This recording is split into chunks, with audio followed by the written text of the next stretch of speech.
سلام دوستان عزیز، به یک ویدیو دیگه در مورد تبدیل ولایت در سایت پاسپورت خوش آمدید.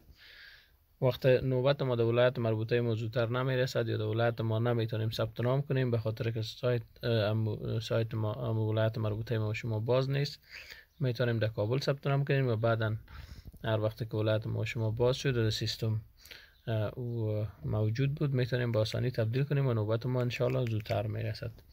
خب اول میریم در کروم.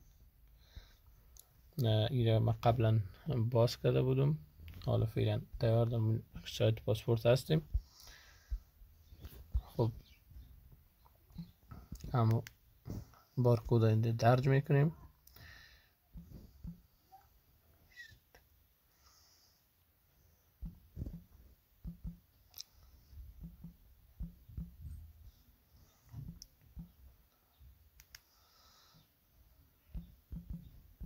اینجا تاریخ تولد دقیق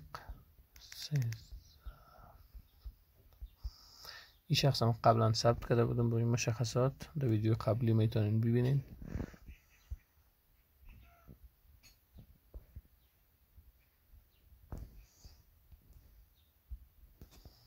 اگر شما بارکد غلط بزنین میگه شخص مورد نظر در سیستم موجود نیست.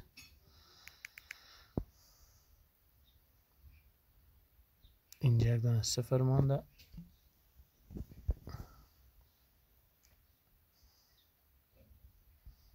خب اینجا میایم در ادوانس، اینجا یعنی شخص باز شد. دیگه میایم در مرحله آخر بعدی، باز هم بعدی.